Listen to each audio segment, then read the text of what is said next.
The wine glass shattered against marble as Sana whispered those 5 words that would seal her fate. "All I want for my birthday is you."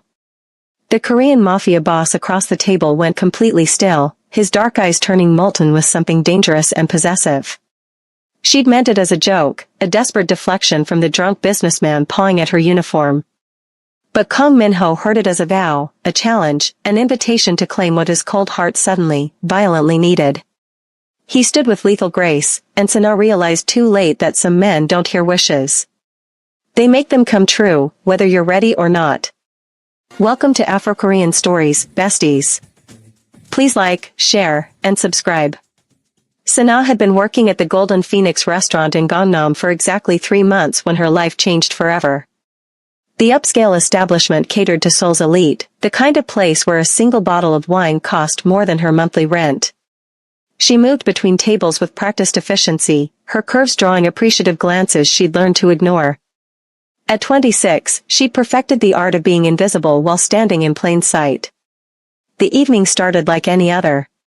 Sana tied her hair back, smoothed her black uniform that never quite fit right across her hips, and prepared for another shift of fake smiles and aching feet.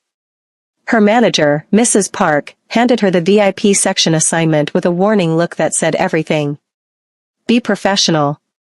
Be invisible. Don't make trouble. The VIP section occupied the entire top floor, accessible only by private elevator. Sana had served there twice before, both times feeling like she'd stepped into a different world. The men who dined there moved with the casual confidence of those who owned everything they touched. Their suits cost more than her education. Their watches could buy her family's village back home in Kenya. Tonight's party was celebrating something, though Sana didn't know what. 15 men in black suits occupied the largest private room, their laughter sharp and dangerous. She recognized the type immediately. Not businessmen. Something darker. Something that made the other waitresses draw straws to avoid serving them. Sana lost that draw. She entered the room with a tray of expensive whiskey, keeping her eyes down and her movements efficient. The men barely glanced at her as she set down glasses and poured drinks. Good. Invisible was safe. Then she saw him. Kang Min-ho sat at the head of the table like a king holding court. He was younger than she expected, maybe early 30s, with the kind of face that belonged on magazine covers. Sharp jawline, high cheekbones, dark eyes that seemed to see through walls. His black suit was perfectly tailored, his hair styled back to reveal a face that was almost too beautiful to be real. But it was the aura around him that made Sana's hands tremble slightly as she poured his drink. Power. Danger. Control. He didn't look at her. Didn't acknowledge her presence at all. Just continued his conversation in rapid Korean while she worked. Sana should have been relieved. Instead, something in her chest felt oddly disappointed. The next hour passed without incident. Sana refilled glasses, cleared plates, and maintained her invisible status. The men's conversation grew louder with each round of drinks, their laughter more reckless. She caught fragments. Business deals. Territory disputes. Names that made the other men flinch. Then everything changed. One of the men, drunk and bold, grabbed Sana's wrist as she leaned over to clear his plate. His grip was tight, possessive, his words slurred in broken English. Pretty girl. You stay. Have drink with us. Sana's training kicked in. She smiled politely, trying to extract her wrist without causing a scene. I'm working, sir. Please let me go. The man laughed, pulling her closer. His breath stank of alcohol and something meaner. Birthday today. You give me present, yes? His free hand reached for her hip. The temperature in the room dropped 10 degrees. Sana felt it before she saw it. The sudden tension, the way every conversation stopped mid-sentence. The drunk man must have felt it too because his grip loosened slightly. All I want for my birthday is you. The words tumbled out of Sana's mouth before she could stop them, a desperate deflection aimed at the drunk man. If it's your birthday, then I'll be your present. Just for tonight. She meant it as a joke, a way to deflect his attention and extract herself. Instead, she made a catastrophic mistake. Because the words weren't heard by the drunk man. They were heard by Kang Minho. Sana watched in horror as the Mafia boss stood slowly from his seat. His movements were controlled, predatory, like a tiger stretching before the kill. His dark eyes fixed on her for the first time all evening, and Sana felt the impact like a physical blow. He looked at her like he was seeing the sun for the first time after years of darkness. The drunk man released Sana immediately, stumbling back with apologies tumbling from his lips. The other men around the table went silent, their faces ranging from shock to barely concealed terror. Something had happened. Something Sana didn't understand. It's my birthday. Kang Minho's voice was deep, smooth, absolutely lethal. His Korean accent wrapped around each English word like silk around steel. Not his. Mine. Sana's heart stopped. The Mafia boss moved toward her with measured steps. Each footfall echoed in the silent room. The other men seemed to fade into the background, becoming irrelevant. There was only him, moving closer, his eyes never leaving her face. You said all you want for your birthday is me. Minho stopped directly in front of her, close enough that Sana could smell his cologne, expensive and dark. Today is my birthday. So I accept your offer. I didn't. Sana's voice came out breathless. She tried again, stronger. I wasn't talking to you. I was trying to get him to stop. But you said the words. Minho's hand came up, not touching her, just hovering near her cheek. And I heard them. His eyes searched her face like he was memorizing every detail. I heard them, and something in me answered. Something that's been dead for a very long time. The intensity in his gaze made Sana's knees weak. This wasn't right. This couldn't be happening. She was just a waitress. He was clearly someone important, someone dangerous. This was a misunderstanding that would be laughed about tomorrow. Except Minho wasn't laughing. His hand finally made contact, fingers gentle against her jaw. Tell me your name. Sana. Her name came out as a whisper. Sana Amandi. Sana. He repeated it like a prayer, like a vow. His thumb brushed her lower lip, and electricity shot through her entire body. Beautiful. It suits you. One of the other men cleared his throat nervously. Boss, perhaps we should discuss this privately. The girl is just a waitress. She didn't understand what she was saying. Minho's eyes never left Sana's face, but his voice went ice cold. Did I ask for your opinion? No, boss. The man's voice trembled. I apologize. Leave us. All of you. The room cleared in seconds. 15 grown men scrambled for the exit like children fleeing a monster. The door closed with a soft click, leaving Sana alone with the most dangerous man in Seoul. She should have been terrified. Part of her was. But a larger, more reckless part was fascinated by the way he looked at her. Like she was water and he'd been dying of thirst. Like she was air and he'd been drowning. Like she was everything he'd never known he needed until this exact moment. I should explain. Sana forced herself to speak, to break whatever spell was weaving between them. What I said, it wasn't an offer. It was just words. I was trying to deflect that drunk man's attention. I know. Minho's voice was soft, almost gentle. But the universe doesn't care about intentions. It cares about truth. And the truth is, you said those words, I heard them, and something inside me woke up. His other hand came up to frame her face, holding her like she was made of glass. I don't believe in fate. I don't believe in destiny. I built my empire on cold logic and calculated violence.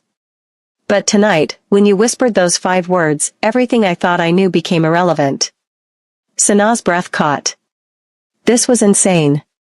This was impossible. But she couldn't deny the pull between them, magnetic and terrifying. I don't even know who you are. Her hands came up instinctively to rest on his chest, feeling his heartbeat through expensive fabric. Racing just as fast as hers. I'm the man who owns this restaurant. Minho leaned closer, his breath warm against her lips. I'm the man who controls half of Seoul's underground. I'm the man people cross the street to avoid. His forehead touched hers. And as of tonight, I'm the man who belongs to you. You can't just claim me. Sana tried to sound firm, tried to inject reality into this fever dream.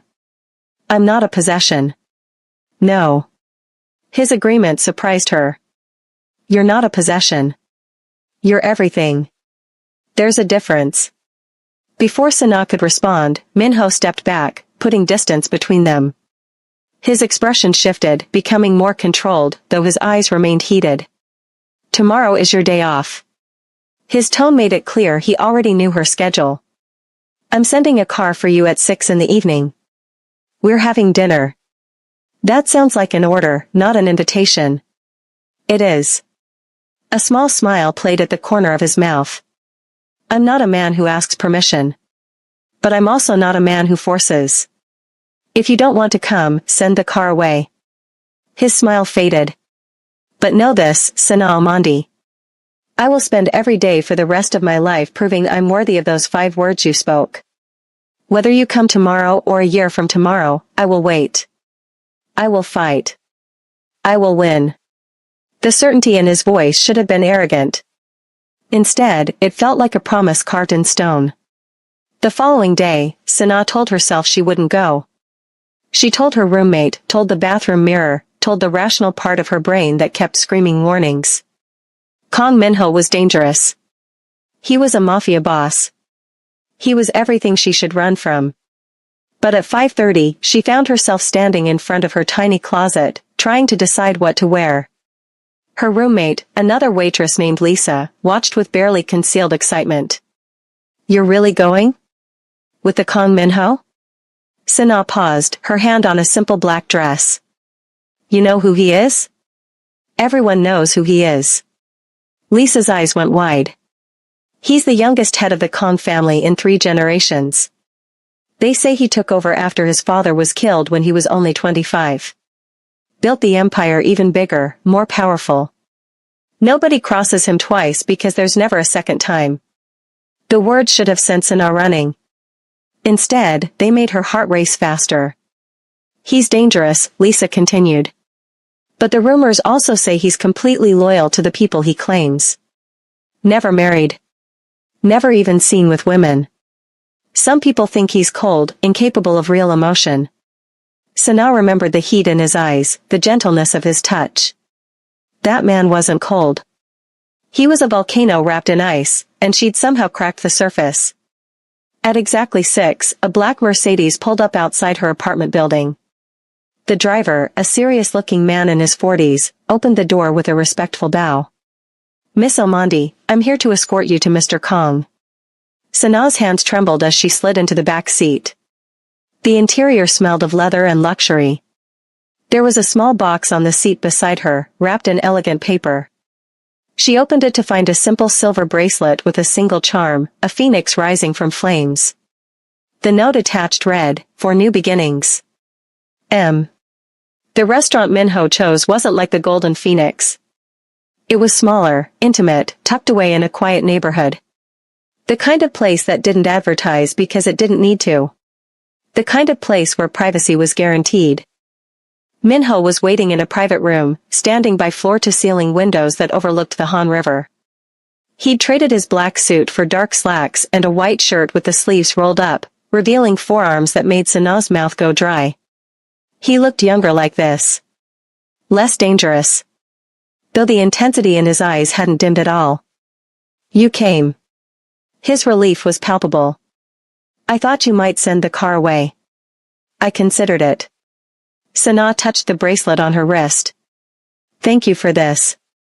It's beautiful. It's a promise. Minho moved toward her slowly, like approaching a skittish animal. That no matter how many times you burn, you'll rise again. Stronger. Better. The evening unfolded like a dream. They sat across from each other, and Minho asked questions. Not invasive ones. Not the kind designed to extract information. Just genuine curiosity about who she was. Sana found herself telling him about Kenya, about her family, about coming to Seoul with big dreams and finding reality much harder than expected. She told him about her mother's illness back home, about sending money every month, about feeling torn between two worlds. Minho listened like every word mattered. His eyes never left her face. He asked follow-up questions that showed he was actually hearing her, not just waiting for his turn to speak. When it was his turn, he talked about his own struggles. Growing up in the shadow of his father's empire. Taking over at 25 when violence stole his family. Building something bigger, stronger, but feeling hollow inside because power meant nothing without purpose. I've had everything money can buy since I was born, he said quietly. But I've never had anything I actually wanted. Until last night, when you whispered those 5 words and something inside me remembered what wanting feels like. The confession hung between them, vulnerable and honest. The next few weeks passed in a blur. Minho pursued Sana with single-minded intensity. Flowers arrived at her apartment daily. Not generic roses, but thoughtful arrangements. Sunflowers because she'd mentioned they reminded her of home. Orchids because he'd noticed them in a photo on her phone. Peonies because the color made her smile. He showed up at unexpected times. At the restaurant, sitting quietly in her section, his eyes following her movements. At the market where she shopped, appearing at her elbow to carry her bags. At the bus stop in the rain, with an umbrella and a car to drive her home. But he never pushed. Never demanded more than she was willing to give. His courtship was patient, persistent, overwhelming in its attention to detail. He learned everything about her. Her favorite coffee order. The songs that made her dance when she thought nobody was watching. The way she bit her lip when concentrating. The fact that she missed her nephew's voice more than anything else. 3 weeks after their first dinner, Minho arranged a video call with her family in Kenya. He'd paid for a new phone for her mother, set up internet, made it possible for Sana to see their faces in real time. The gift left her speechless, tears streaming down her face as she heard her nephew's laugh for the first time in months. "How did you know?" she asked afterward, her voice thick with emotion. "Because you light up every time you mention them." Minho wiped her tears with gentle fingers. "And I want to be the reason you light up like that. So I'll give you the world if that's what it takes." But the pursuit wasn't one-sided. Sana found herself thinking about him constantly. The way his rare smiles transformed his entire face. How he was ruthless in business but gentle with her. The careful way he touched her, like she was precious. The heat in his eyes when he thought she wasn't looking. She started looking forward to his surprise appearances. Started choosing her outfits with him in mind. Started feeling disappointed on the rare days when he didn't show up. Then came the night that changed everything. Sana was closing up at the restaurant when 3 men cornered her in the back alley. They weren't drunk. They weren't random. They were deliberate, calculated, dangerous. The leader grabbed her arm, his grip bruising. Message for Kong Minho. Tell him the Park family doesn't forget insults. Tell him we know his weakness now. Terror flooded through Sana. This was what Lisa had warned about. This was the danger of being connected to a man like Minho. She opened her mouth to scream, but another man clamped his hand over her lips. Then the alley exploded into violence. Minho appeared like an avenging angel, moving with lethal precision. He took down the first man with brutal efficiency, his fist connecting with devastating force. The second man pulled a knife, but Minho disarmed him in seconds, breaking his wrist with an audible crack. The leader tried to run. Minho caught him by the throat, slamming him against the wall. His voice was arctic cold, nothing like the gentle man who'd courted Sana for weeks. "You touched her. You put your hands on what's mine." Minho's grip tightened. "I should kill you right here. Slowly. Painfully. Make an example that echoes through every family in Seoul. Please." The man choked out. "We were just following orders." "I don't care." Minho's other hand came up, and Sana saw the gun for the first time. "You touched her, and that's a death sentence." "Minho." Sana's voice broke through his rage. "Please don't." He went completely still, like she'd cast a spell. Slowly, carefully, he looked at her over his shoulder. His eyes were wild, dangerous, barely human. Please. She stepped closer, even though every instinct screamed to run. I'm okay. You got here in time. Don't do this. Don't make me watch you become a killer because of me. Something in her words reached him. The wildness faded slightly, replaced by agonized conflict. For you, he said quietly. Only for you would I show mercy. He released the man, who collapsed gasping. Minho turned to Sana, and his hands were shaking as he reached for her face. Did they hurt you? Tell me the truth.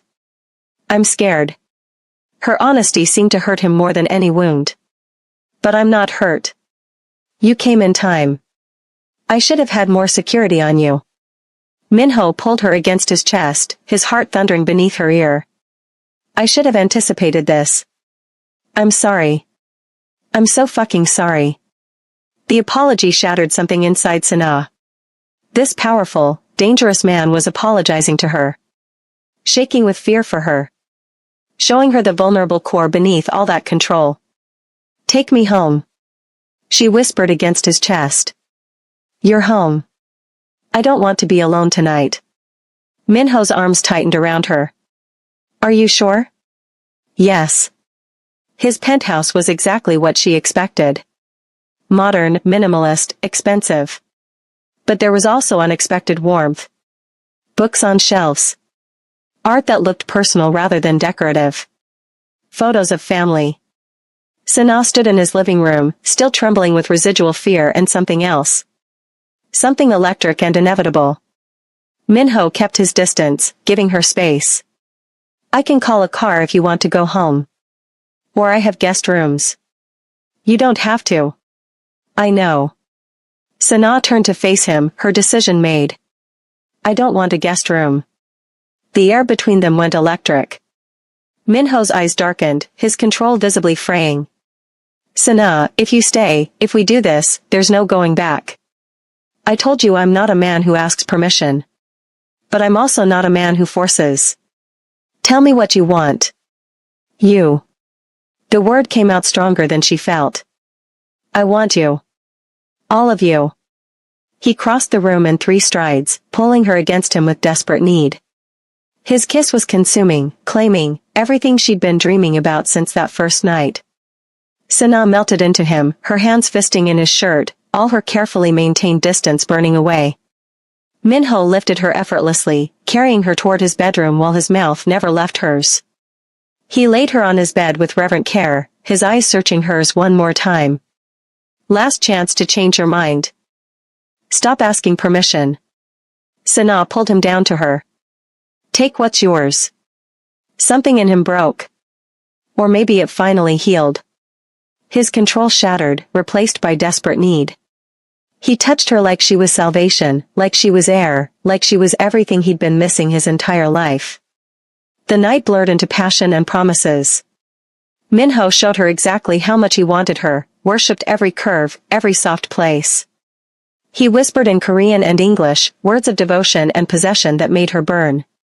When dawn came, Sana woke wrapped in expensive sheets and Minho's arms. He was already awake, watching her with an expression so tender it made her chest ache. Morning. His voice was rough from sleep. How do you feel? Like everything changed. It did. He kissed her forehead. You're mine now. Completely. No taking it back. The possessiveness should have bothered her. Instead, it made her feel safe. Protected. Chosen. The next days were perfect. Minho kept her close, introducing her to his world slowly. She met his inner circle, men who looked at her with respect once they understood her importance to their boss. She saw the business side, the legitimate operations that funded the empire. But she also saw the darkness. The enemies circling. The constant danger. The weight Minho carried every single day. 2 weeks after that first night together, everything fell apart. Sana was shopping with Lisa when they were surrounded. Not by thugs this time. By a woman in her 50s, elegant and cold, flanked by bodyguards. So you're the African waitress who's bewitched my son. The woman's Korean was crisp, her disdain obvious. Mrs. Park, Minho's mother. Sana's heart sank. She'd known this confrontation was coming. Had dreaded it. How much? Mrs. Park pulled out a checkbook. Name your price. Leave my son alone, go back to your country, and never contact him again. The insult hit harder than any physical blow. Sana felt tears burning, but she refused to let them fall. I don't want your money. Everyone wants money. Mrs. Park's smile was cruel. You're just holding out for more. Fine. I'll double whatever number you have in your head. My son is destined for a proper match. Not some foreign waitress trying to trap him. The word struck deep, hitting every insecurity Sana had been nursing. She wasn't enough. Wasn't right. Didn't belong. I'll talk to Minho. Her voice came out steadier than she felt. Tell him this isn't working. Smart girl. Mrs. Park snapped her checkbook closed. Finally, someone with sense. That night, Sana couldn't bring herself to go to Minho's penthouse. She stayed in her apartment, staring at her phone, trying to find the words to end things. For his own good. For his future. Minho arrived at midnight, letting himself in with the key she'd given him. He took one look at her face and knew. My mother got to you. His voice was flat, dangerous. What did she say? The truth. Sana forced herself to meet his eyes. That I'm not right for you. That you need someone from your world. Someone who belongs. And you believed her. Minho's expression turned arctic. You're actually going to walk away because my mother threw money at you? It's not just her. Sana's voice broke. It's everything. The attacks. The danger. The fact that I'm constantly terrified something will happen to you because of me. The fact that I don't fit in your world. Minho was across the room in seconds, pulling her against him with desperate force. You don't fit in my world because you are my world. Everything else is just noise. Your mother said. I don't care what she said. His hands framed her face, forcing her to look at him. I don't care what anyone says. You're mine. Mine. And I'm not letting you go because you're scared. I'm not strong enough for this. Tears finally spilled over. I'm just a waitress from Kenya. You deserve someone better. Better. Minho laughed bitterly. You think there's someone better than the woman who makes me feel human? The woman I'd burn the world down to protect? The woman who whispered 5 words and brought me back to life? He kissed her desperately. I love you. I'm in love with you. Completely. Irrevocably. And I don't give a fuck who knows it or who approves. The confession broke Sana's resolve. She kissed him back, pouring everything she felt into the connection. I love you too. I'm sorry. I'm so sorry for doubting us. Never again. Minho's voice turned commanding. Never doubt my commitment to you. Never listen to anyone who says you're not enough. You're everything. That night, they made love with desperate intensity. When morning came, Minho had a plan. Marry me. Sana choked on her coffee. What? Marry me. He pulled out a ring that looked like it cost more than her entire village. Right now. Today. We'll go to the courthouse, make it legal, and then nobody can question your place in my life. Minho, we've only been together a month. I don't care. His eyes were fierce. I know what I want. I've known since you whispered those 5 words. Marry me, let me protect you legally, let me claim you completely. Against all logic, Sana found herself nodding. Yes. They were married that afternoon in a simple ceremony with Minho's inner circle as witnesses. His mother wasn't invited. Neither was his extended family. Just the people who mattered, the people who supported them. When Minho slid the ring onto her finger, he whispered in Korean. Then English. You're mine forever now. No escape. Sana smiled through happy tears. I don't want to escape. But marriage didn't mean safety. 2 weeks later, a rival faction made their move. They grabbed Sana while she was visiting her old apartment, dragging her before she could scream. She woke in darkness, tied to a chair, terror flooding through her. Voices argued nearby in Korean. Ransom. Revenge. Making an example. Then explosions. Gunfire. Screaming. The door burst open, and Minho appeared like an avenging angel. His face was splattered with blood, his eyes wild and dangerous. He cut through her restraints with shaking hands. Are you hurt? His voice broke on the words. Did they touch you? Did they hurt you? I'm okay. Sana collapsed into his arms. You came. Always. He carried her out through carnage she tried not to see. I will always come for you. Always. The rescue made headlines. The youngest Kongyair going to war for his foreign wife. Burning down an entire rival operation, killing everyone involved, leaving a message written in blood and violence. Seoul's underworld learned a valuable lesson that day. Touch what belonged to Kong Minho, and there would be no mercy. No negotiation. Only death. 3 months after the rescue, Sana stood in Minho's penthouse, staring at a pregnancy test. 2 pink lines stared back at her, undeniable and terrifying and wonderful. She found Minho in his office, working late as always. He looked up when she entered, his expression softening instantly. Come here.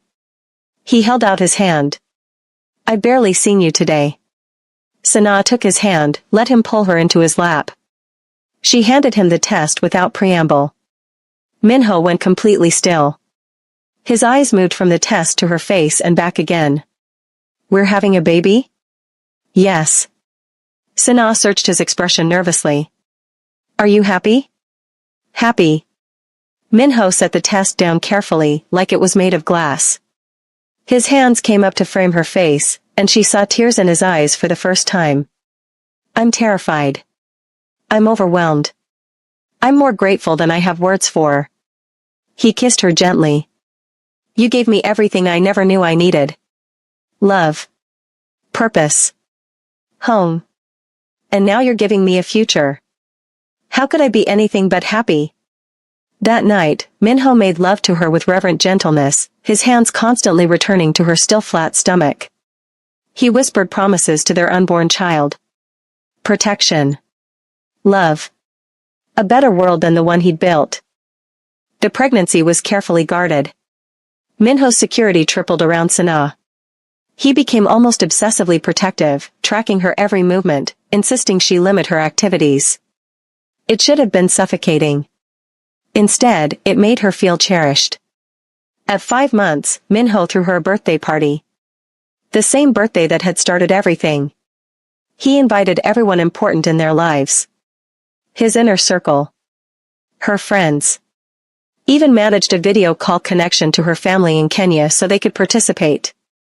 As midnight approached, Minho pulled Sana onto the balcony, away from the celebration. The Seoul skyline glittered behind them, but his eyes were only on her. Do you remember what you said to me exactly 1 year ago tonight? Sana smiled. All I want for my birthday is you. And I made your wish come true. His hand settled on her swollen belly. But tonight, I want to make another wish come true. He dropped to one knee, pulling out a second ring. Different from her wedding band. This one was custom designed, featuring stones in the colors of both their countries. I know we're already married. I know I already claimed you completely. But I want to do this right. Minho's voice thickened with emotion. Sana Almandi Kong, will you stand beside me forever? Will you let me love you for the rest of my life? Will you let me be the father your children deserve and the husband you need? Yes. Sana pulled him up, kissing him with everything she felt. Yes to all of it. Forever. Their son was born 3 months later during a spring rain. Minho held Sana's hand through every contraction, his face pale but determined. When their baby finally arrived, screaming and perfect, Minho wept openly. He's perfect. Minho touched their son's tiny hand with trembling fingers. You're perfect. Both of you. They named him Taeyang Omandi Kong, meaning son in Korean. Because he was the brightest thing in both their lives. The years that followed were far from easy. The underworld didn't stop being dangerous just because Minho had a family. But he'd learned to balance both worlds. To be ruthless with enemies and gentle with the people he loved. Sana thrived in her new role. She used Minho's resources to start a charity helping immigrant workers in Seoul. Gave them the support she desperately needed when she first arrived. Created opportunities and safety for people who felt invisible. Minho supported every initiative, proud of the empire she was building alongside his. They became partners in every sense. Equal forces changing Seoul from different directions. 5 years after that first birthday wish, Sana stood in the same restaurant where they'd met. It was closed for a private celebration. Their anniversary. Minho found her by the windows, looking out at the city. He wrapped his arms around her from behind, his chin resting on her shoulder. Happy anniversary, wife. Happy anniversary, husband. Sana leaned back into his warmth. Can you believe it's been 5 years? Best 5 years of my life. His hand settled on her stomach, where their second child was growing. Thank you for that birthday wish. Thank you for choosing me. I didn't choose you. Sana turned in his arms, smiling up at him. You chose me. You heard 5 words and decided to make them come true. Best decision I ever made. Minho kissed her softly. Best wish I ever granted. Around them, Seoul glittered with endless possibility. 2 people from different worlds had collided on one perfect night. A birthday wish had become a life promise. And love had conquered every obstacle thrown in their path. All because a waitress had whispered 5 simple words, and a mafia boss had decided to make them come true. The second year of marriage brought new challenges. Minho's mother refused to acknowledge Sana or her grandson. The rejection stung, but Sana had her own family's love to sustain her. Minho's inner circle became her extended family, protective and loyal in ways that surprised her. But danger never truly left their lives. It just took new forms. One evening, when Taeyang was 14 months old, Sana received a call that changed everything. Mrs. Kong? A woman's voice, professional and urgent. I'm calling from Seoul Medical Center. Your husband has been brought in. There's been an incident. Terror flooded through Sana. She grabbed Taeyang, called Minho's second-in-command, Jae-sung, and raced to the hospital. The drive felt endless, her mind conjuring worst-case scenarios. She found chaos at the hospital. Minho's men filled the waiting room, their faces grim. Jae-sung intercepted her before she could reach the emergency room doors. He's alive. The words came out quickly, seeing her panic. But he's in surgery. Gunshot wound. Ambush at a meeting downtown. Sana's knees gave out. Jae-sung caught her, guiding her to a chair. Taeyang whimpered in her arms, sensing her distress. Who did this? Her voice came out deadly calm. Tell me who shot my husband. Park family. Revenge for the warehouse incident last year. They waited until he was away from heavy security. Jae-sung's jaw clenched. But we got them all. Every single person involved. They won't be a problem anymore. The hours that followed were torture. Sana sat in that waiting room, holding her son, surrounded by dangerous men who all shared one thing. Complete loyalty to the man fighting for his life in surgery. When the doctor finally emerged, his expression was carefully neutral. Mrs. Kong? Your husband is out of surgery. The bullet missed major organs, but there was significant blood loss. He's stable now, but the next 24 hours are critical. Can I see him? He's in recovery. Give us 30 minutes, and we'll move him to ICU. You can see him then. Those 30 minutes felt like 30 hours. When they finally let her in, Sana's breath caught at the sight of Minho lying so still in the hospital bed. Tubes and monitors surrounded him, his face pale against white sheets. This powerful man who'd promised to protect her looked vulnerable and breakable. She approached carefully, her hand trembling as she touched his. Minho's eyes fluttered open immediately, focusing on her with desperate intensity. Sana. His voice was rough, barely above a whisper. Baby, are you safe? Is Taeyong safe? Tears spilled down her cheeks. We're fine. You're the one who got shot, and you're asking about us? Always. His fingers tightened weakly around hers. Always you first. Always our son. Promise me if something happens, you'll take him somewhere safe. Leave Seoul. Leave Korea if you have to. Nothing's going to happen. Sana leaned down, pressing her forehead to his. You're going to heal. You're going to come home. You're going to watch our son grow up and meet the daughter I'm carrying. Minho's eyes widened. Daughter? I found out this morning. Was going to surprise you tonight over dinner. Sana smiled through her tears. So you have to get better. She needs her father. Something fierce and determined filled Minho's expression. A daughter. We're having a daughter. Yes. Now stop talking and rest. Doctor's orders. The recovery was slow and frustrating. Minho hated being weak, hated the limitations his healing body imposed. But Sana was there for every difficult moment, patient and loving, refusing to let him push her away when pain made him irritable. She moved their family into the hospital, taking over a private suite. Taeyong learned to navigate the hallways, charming nurses with his baby babble. Sana worked on her charity initiatives from the hospital room, her laptop balanced on her growing belly. 3 weeks after the shooting, Minho was finally cleared to go home. He moved slowly, still healing, but the dangerous spark was back in his eyes. The first thing he did was call a meeting with his entire organization. Sana watched from the doorway as Minho addressed his men. His voice was still weak, but his authority was absolute. What happened to me was a reminder that we've gotten comfortable. Lazy. That ends now. His eyes swept the room. I have a wife I'd die for and children who need their father. So we're changing how we operate. More legitimate business. Less exposure. Better security. He paused, letting his words sink in.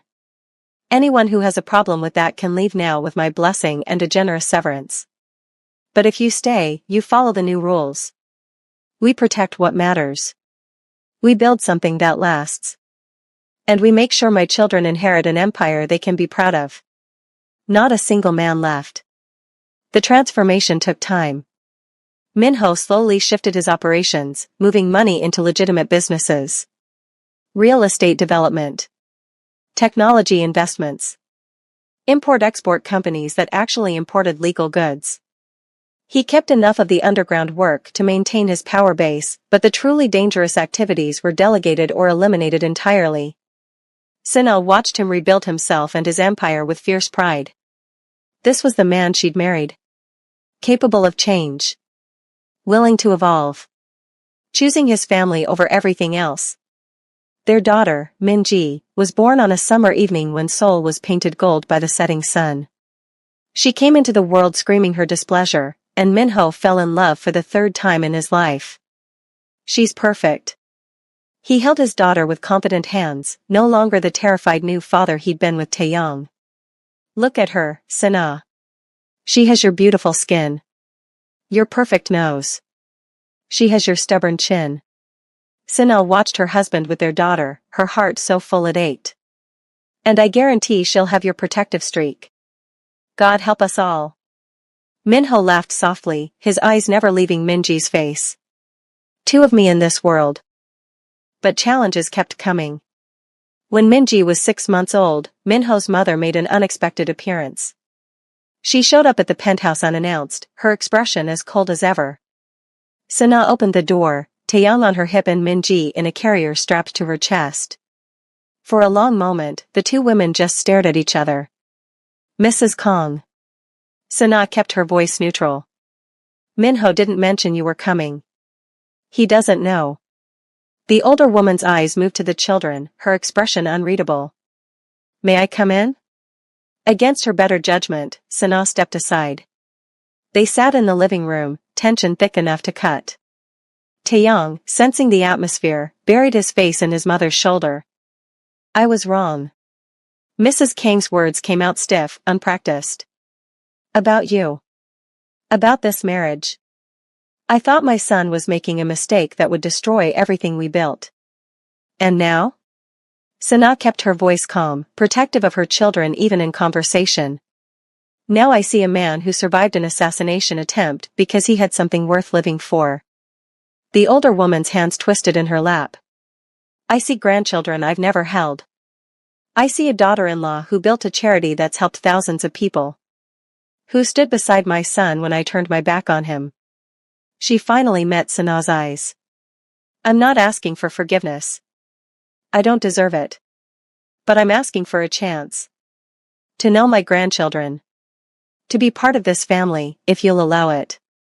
Sana studied the woman who'd tried to pay her to leave Seoul. Saw genuine regret beneath the pride. Saw an old woman facing her own mistakes and finding them wanting. That's Minho's decision to make. Sana said carefully. He's the one you hurt most. But you're the one I insulted.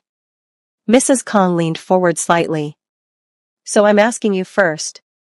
Can you forgive an old fool who almost destroyed her son's happiness because of prejudice and pride? Before Sana could answer, the front door opened. Minho walked in, already calling out. Sana, I'm home early. Thought we could take the kids to that park you.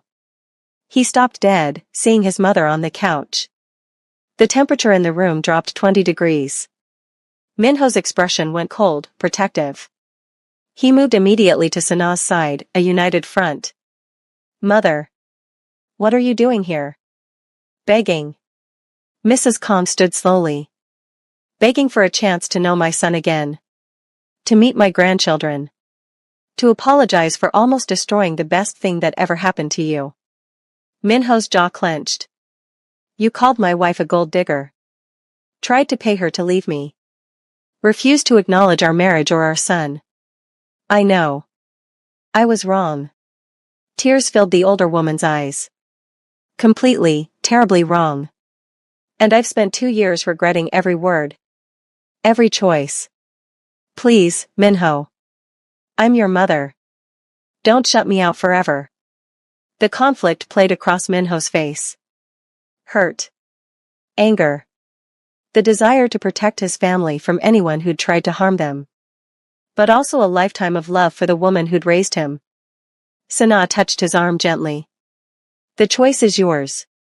Whatever you decide, I support it. Minho looked down at her, then at their children. Finally, back at his mother. One chance. His voice was firm. You get one chance. You hurt Sana again, insult her, treat her as anything less than the miracle she is, and you're gone permanently. Do you understand? Yes. Mrs. Kang's relief was palpable. Thank you. Thank you both. The reconciliation was slow and careful.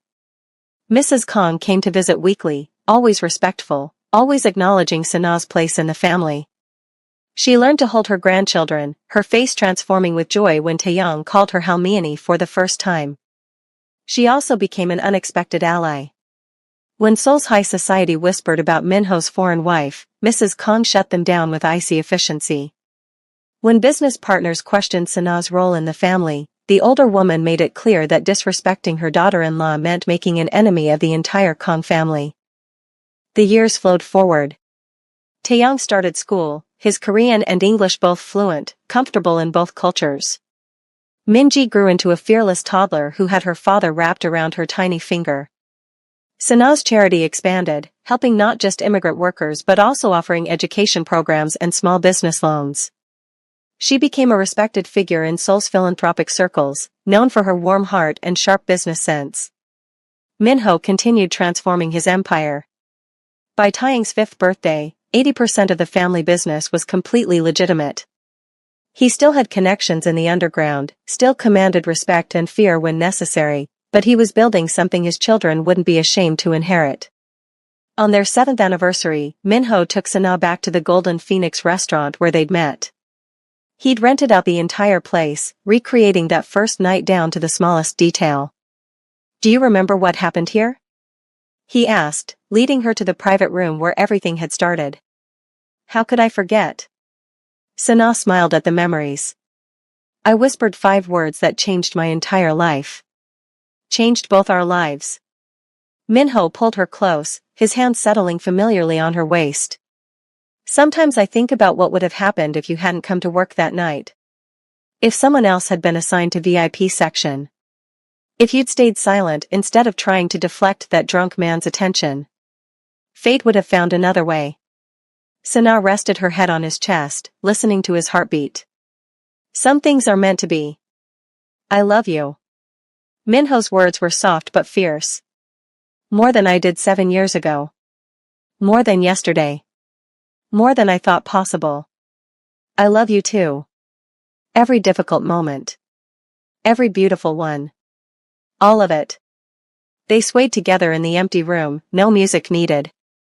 2 people who'd collided on an impossible night and built something unbreakable. But life had one more challenge to throw at them. When Minji was 3 and Sana had just celebrated her 33rd birthday, she discovered a lump during a self-exam. Terror unlike anything she'd experienced before flooded through her. The doctor's visit confirmed her fears. Cancer. Early stage, but aggressive. Treatment would be difficult, painful, and there were no guarantees. Sana sat in the doctor's office, the diagnosis echoing in her head. She thought about her children. About Minho. About everything she'd built and everything she still wanted to do. When she finally told Minho, his reaction was immediate and absolute. He dropped to his knees in front of her, his hands gripping hers with desperate strength. We fight this. His voice shook but his eyes were fierce. We fight this together, and we win. You're not leaving me. You're not leaving our children. I won't allow it. Minho. It's not that simple. It's exactly that simple. He stood, pulling her into his arms. You're the strongest person I know. You survived being alone in a foreign country. You stood beside a mafia boss and built an empire. You gave me a family I never thought I'd have. Cancer doesn't stand a chance against you. His certainty became her anchor. Through surgery. Through chemotherapy that left her weak and sick. Through radiation that burned her skin. Through every difficult moment, Minho was there.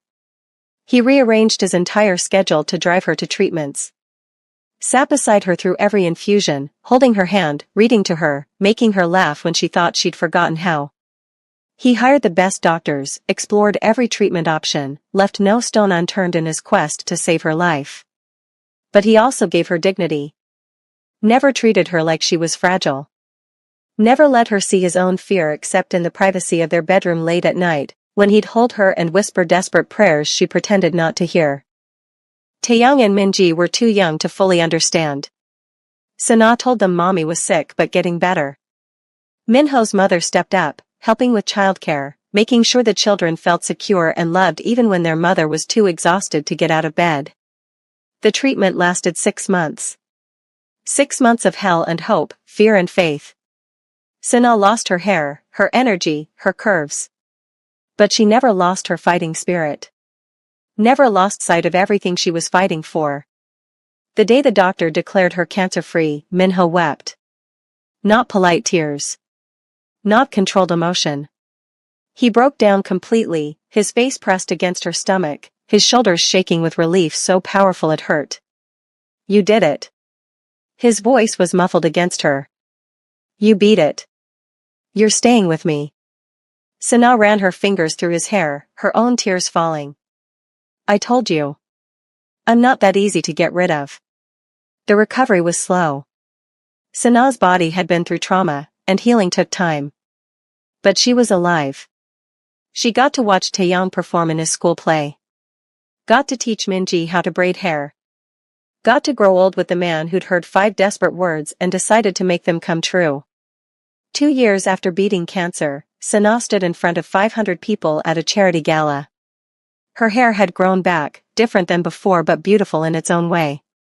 She wore a dress Minho had commissioned specifically for this event, elegant and powerful. Thank you all for coming tonight. Her voice carried through the ballroom. 7 years ago, I came to Seoul with nothing but hope and determination. I was alone in a foreign country, struggling to survive, invisible to most people. She smiled at Minho, who stood at the side of the room, his eyes never leaving her. Then I whispered 5 words to the wrong person. Or maybe the right person. And everything changed. The audience laughed, familiar with the famous story of how Seoul's most powerful couple had met. Tonight, we're raising money for the Kong Foundation, which helps immigrant workers build lives here in Seoul.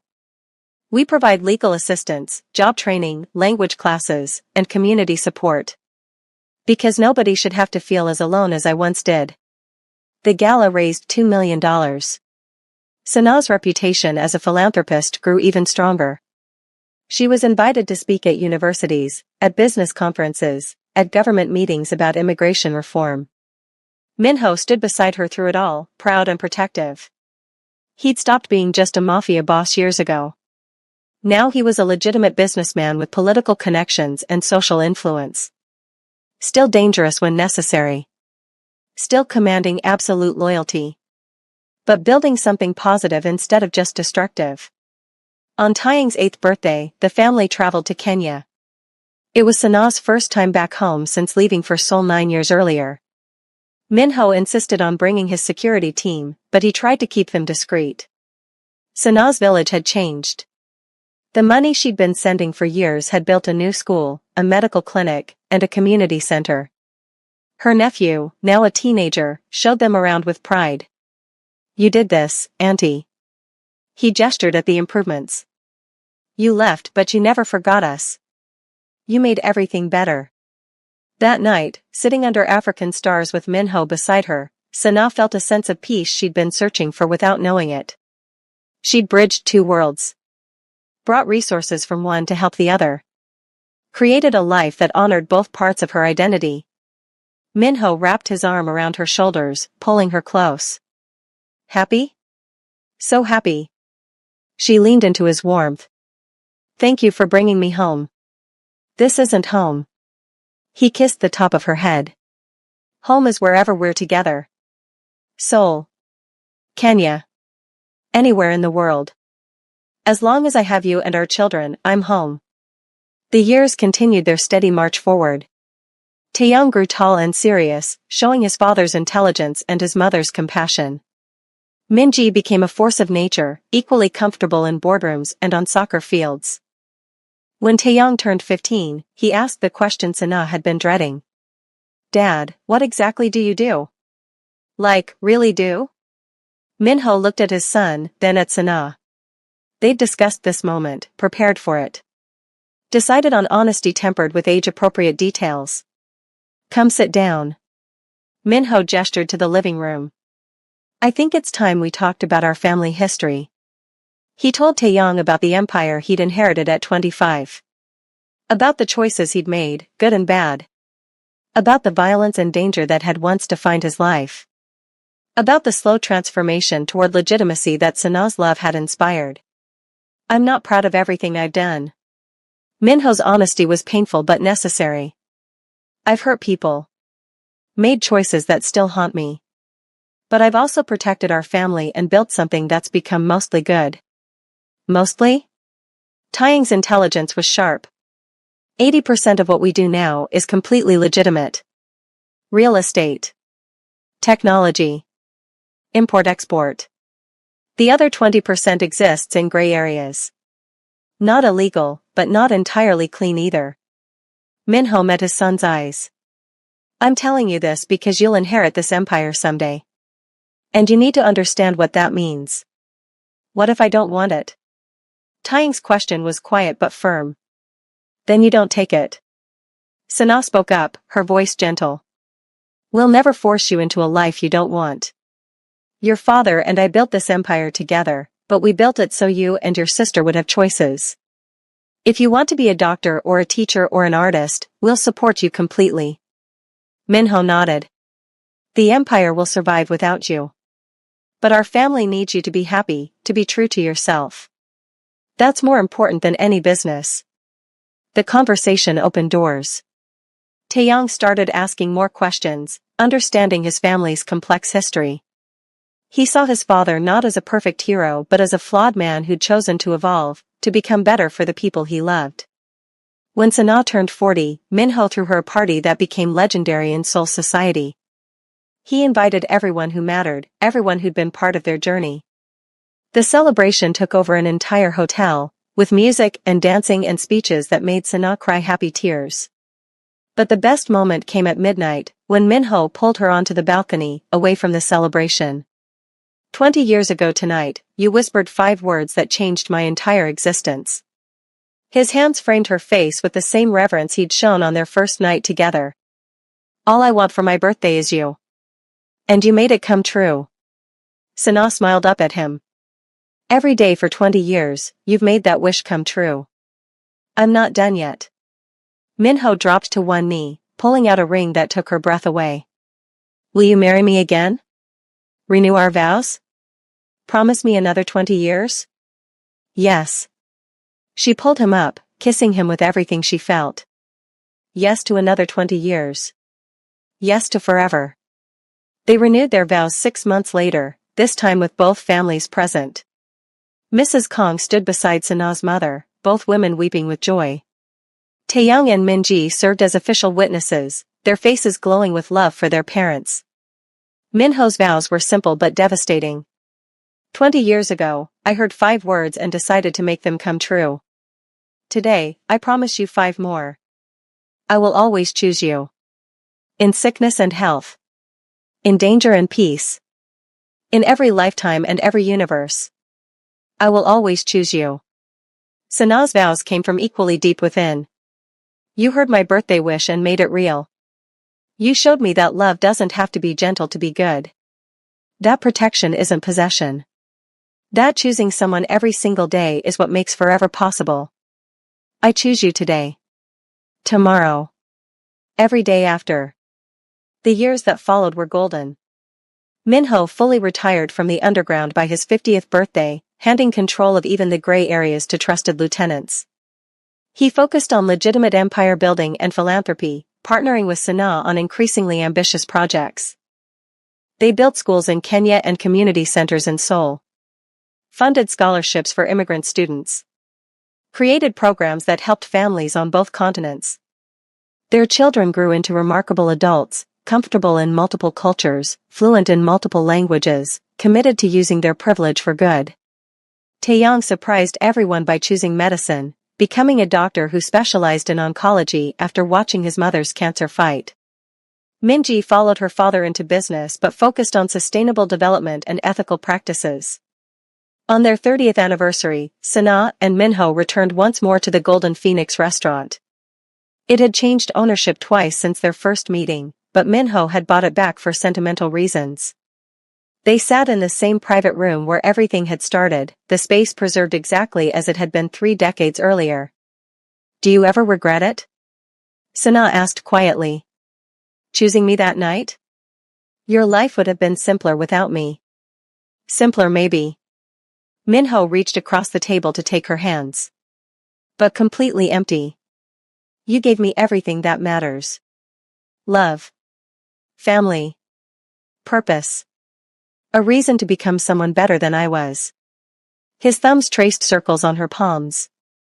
Every difficult moment was worth it. Every challenge we faced together. Every tear and fight and scary diagnosis. All of it. Because at the end of every hard day, I got to come home to you. You made my birthday wish come true. Sana smiled through tears. Every single day for 30 years. And I'll keep making it come true until my last breath. Minho promised.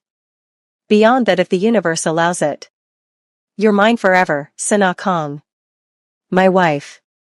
My home. My everything. They left the restaurant hand in hand, walking into Seoul's night like they had so many times before. 2 people from different worlds who'd collided on one impossible evening. A birthday wish that had become a life promise. A mafia boss brought to his knees by 5 desperate words from a beautiful waitress who didn't even know what she was asking for. But he'd known. The moment those words left her lips, Kong Minho had understood with perfect clarity that this woman was his destiny. His salvation. His entire future wrapped up in curves and courage and a whispered birthday wish. And he'd made it come true. Every single day for the rest of their lives, he made it come true. Because that's what you do when you love someone with your whole soul. You listen to their wishes, even the ones they don't mean. You make promises with your entire being. You choose them over and over, through every challenge and triumph. You make their wishes come true. All I want for my birthday is you. The 5 words that changed everything. The wish that became reality. The love story that proved some collisions aren't accidents. Their destiny finally finding its way home. The end. Thank you so much for joining us on this journey. If this story made your heart race, hit that like button, share it with your friends, and subscribe to Afro-Korean Stories for more tales of impossible love, dangerous men, and the fierce women who transform them. Drop a comment telling us your favorite moment from Sana and Minho's story, and turn on notifications so you never miss our next romantic adventure. Until next time, besties. Keep believing in love that conquers everything.